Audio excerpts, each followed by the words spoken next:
Radhe Radhe everyone, जय माता की। आप सभी को नवरात्रि की बहुत बहुत शुभकामनाएं। फ्रेंड्स, सर्दी नवरात्रे आने वाले हैं। आज की वीडियो में हम नवरात्रि पूजन की संपूर्ण विधि जानेंगे। हमें स्थापना कैसे करनी है, पूजा कैसे करनी है, इसकी संपूर्ण पूजा विधि मैं बताऊंगी, तो आप वीडियो को अंत तक जरूर देखना। तो देखिए, नवरात्रि के पहले दिन सुबह सुबह स्नान करने के बाद हम जिस जगह पर भी हम पूजा करेंगे उस जगह पर हम चौकी लगा लेंगे। चौकी पर हमें लाल रंग का वस्त्र बिछाना है। हमने चौकी लगा ली है और उस पर हमने लाल रंग का वस्त्र बिछा दिया है। अब सबसे पहले हमें माता भगवती को यहाँ पर स्थान देना है, तो उसके लिए हमें थोड़े से चावलों का आसन देते हुए हमें जो भी हमारे पास माता की फोटो है या मूर्ति है, जो भी स्वरूप है, उसको हम यहाँ पर विराजमान कर देंगे। तो इसके बाद हम देखिए, हमने माता रानी को विराजमान कर दिया है। शारदीय नवरात्रों में ज्वारे बोने का बहुत अधिक महत्व होता है। तो ज्वारे बोने के लिए मैंने मिट्टी का कुंडा लिया है। तो उसमें मिट्टी, हम देखिए मैंने ये मिट्टी का कुंडा लिया है। पहले हम इसको थोड़ा सा सजा देंगे। हमने इसको स्वास्तिक बनाएंगे। इसमें आप चंदन से या रोली से इसको स्वास्तिक बना देते हैं, क्योंकि जब भी हम कोई शुभ कार्य करते हैं किसी भी पात्र में, तो हम सबसे पहले स्वास्तिक बनाते हैं। तो उसके बाद मैंने स्वास्तिक बना दिया, इस पे तिलक कर दिया है, चंदन से तिलक कर दिया है, रोली से तिलक करके मैंने इसको अच्छे से सुंदर सा सजा दिया है। और उसके बाद हम यहाँ पर मैंने इसमें मिट्टी डाल दी है।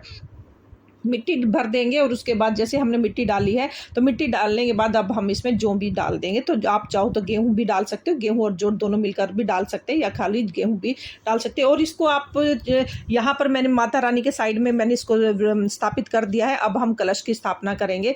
तो कलश की स्थापना करने के लिए मैंने एक मिट्टी का कलश लिया है और उस पर मैंने स्वास्तिक बना दिया है। स्वास्तिक बनाकर मैंने उस पर कलावा बांध दिया और उसको कंठ तक मैंने उसको जल से भर दिया है। तो फ्रेंड्स, जब भी हम कलश की स्थापना करते हैं तो मिट्टी या तांबे का कलश लेते हैं। उसमें मैंने एक हल्दी का डाल दिया है, सुपारी डाल दी है, मैंने एक कसिक्का डाल दिया है, लौंग डाल दी है, इलायची डाली है। 5 चीज़ें मैंने इसमें डाल दिया। अब हमारा कलश रेडी हो चुका है और हम जहाँ पर हमने चावल रखे थे वहाँ पर हमने कलश को यहाँ पर स्थापित कर दिया है। उसके बाद मैंने 5 पल्लव लिए हैं और उस पर मैंने तिलक लगाकर नारियल को, मैंने जटाओं वाला नारियल लिया है, उस पर मैंने एक धागा बांध दिया है, कलावा बांध दिया है, चुन्नी, माता की चुन्नी मैंने उस पर बांध दिया है। और उसके बाद मैंने एक चावल का पात्र ऊपर रखकर उसके ऊपर मैंने अपनी तरफ मुख करते हुए, यानी कि जो पूजा करता है उसकी तरफ मुख करते हुए मैंने कलश को यहाँ पर स्थापित कर दिया है। तो फ्रेंड्स, इसका मुख अपनी तरफ होना चाहिए, तभी कलश की स्थापना की जाती है। देखिए, मैंने अपनी तरफ मुख करते हुए कलश की स्थापना की। ये पानी वाला नारियल है। तो इस तरह से हमारे कलश की स्थापना हो चुकी है। और अब हमने कलश की स्थापना कर दी है, ज्वारे हमने बो दिए हैं और सबसे उसके बाद हम यहाँ पर गणपति जी को विराजमान करेंगे। थोड़ा सा चावल का आसन देकर मैंने यहाँ पे गणपति जी को विराजमान कर दिया है।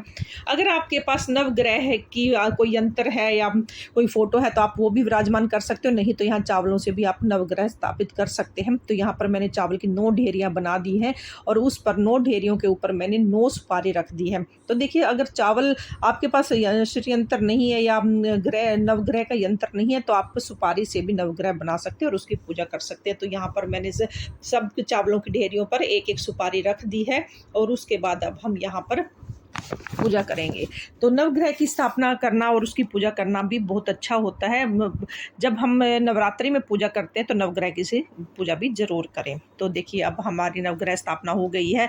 अब हमें घी का दीपक जलाएंगे। आप चाहो तो अखंड दीपक भी जला सकते हो। अगर आपने अखंड दीपक जलाया है तो वह हिलाना नहीं है, पूरे 9 दिन तक वह जलता रहेगा। यहाँ पर मैंने सिंपल दीपक जलाया है। तो दीपक जलाने के बाद, जैसे मैंने यहाँ पर सिंपल दीपक लिया है, दीपक जलाने के बाद हाथ जोड़कर माता रानी से प्रार्थना करेंगे। माता रानी से पूरे 9 दिन का पूजन कर रही हूँ, आप मेरी पूजा को स्वीकार करें और इन 9 दिनों में मुझसे कोई गलती रह जाए तो मुझे इसके लिए क्षमा करें। तो इस तरह से हम अपनी प्रार्थना करेंगे।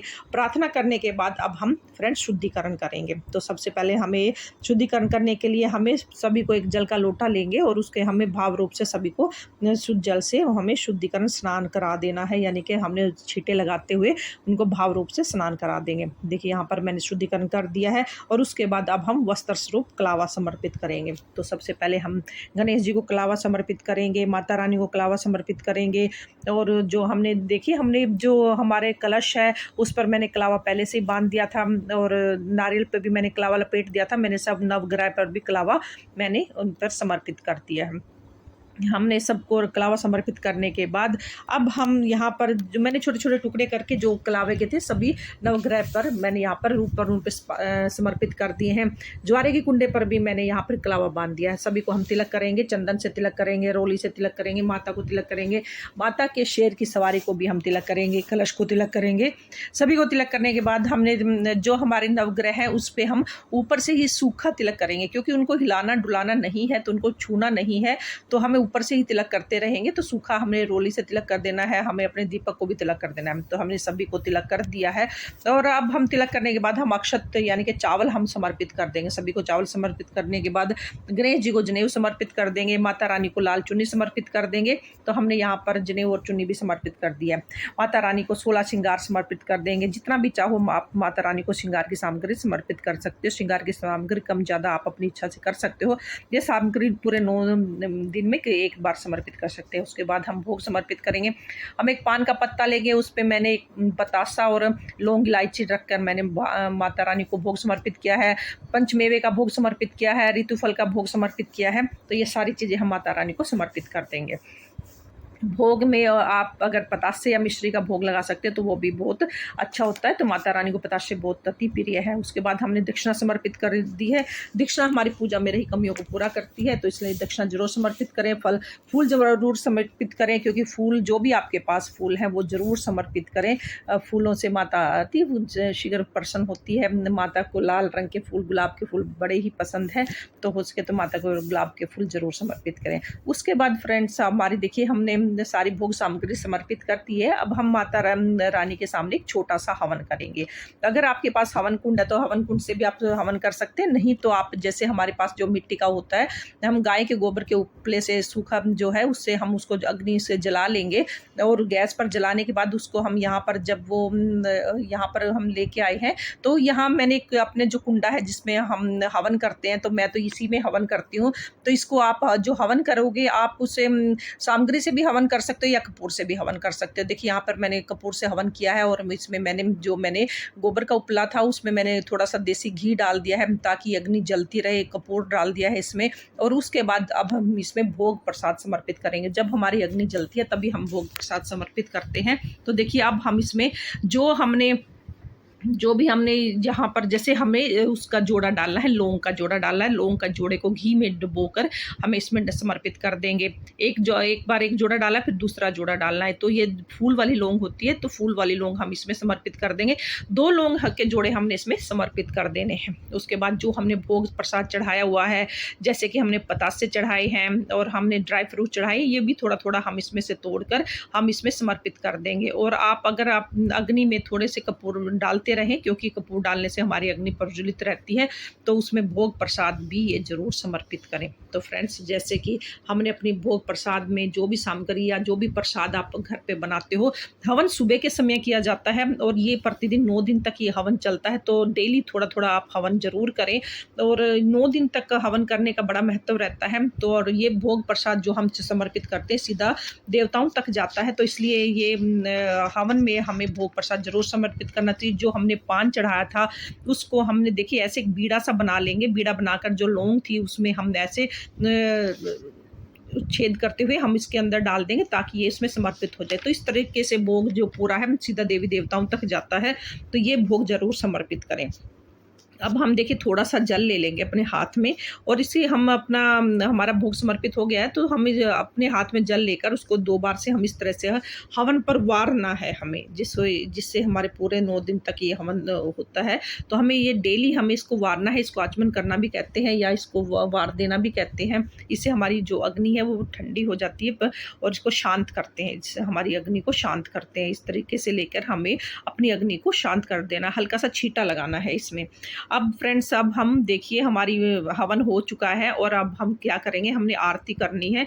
आरती आप जो हमने अखंड दीपक अगर आपने जलाया है तो आप अखंड दीपक से आरती नहीं करेंगे, क्योंकि अखंड दीपक को जब हम जलाते हैं तो 9 दिन तक उसको हिलाया नहीं जाता है। जो आपने उसके साथ छोटा दीपक जलाया होता है उसी के साथ हमने आरती करनी है।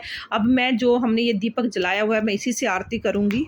बड़े ही प्रेम के साथ, भाव के साथ पहले हम गणपति जी की आरती करेंगे और उसके बाद हमें अपनी माता रानी की आरती करनी है। माता रानी की जो भी आरती आपको आती है, आप हाथ जोड़कर बड़े ही प्रेम के साथ, भाव के साथ आप आरती करें।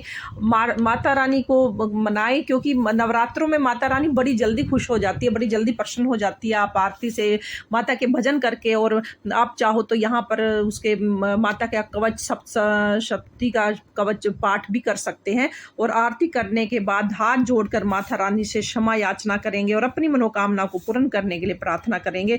इस तरह से नवरात्रि के पहले दिन की स्थापना और पूजा पूर्ण हो जाएगी। पूजा करने के बाद हमने जो ज्वारे बोए हैं उन्हें हम थोड़े से जल से सींच देंगे, तो क्योंकि दिन में जो ज्वारे 2-3 दिन तक सींचना, सीधा जल नहीं चढ़ाना होता है, तो जल ऐसे हाथ में लेकर हमें उनको सींचना है। तो इसी तरह से हम छींटे लगा देंगे। जब ज्वारे थोड़े बड़े हो जाएंगे तब हम उनको सीधे सींच सकते हैं। तो ज्वारे सींचने के बाद जल के लोटे को सूर्य देव को अर्घ दे देंगे, और जो भोग प्रसाद हमने चढ़ाया है बस परिवार के सभी सदस्यों में बांट देंगे। इस तरह से नवरात्रि के पहले दिन की पूजा और स्थापना पूर्ण हो जाती है। तो स्थापना, नवरात्रि पूजन की है सरल पूजा विधि आपको कैसी लगी कमेंट्स करके ज़रूर बताना। यह वीडियो पसंद आया हो तो थोड़ा बहुत भी यूज़फुल हो आपके लिए तो प्लीज़ वीडियो को लाइक करना, चैनल को सब्सक्राइब करना। फिर मिलते हैं किसी और वीडियो के साथ, तब तक के लिए जय माता की, जय माता।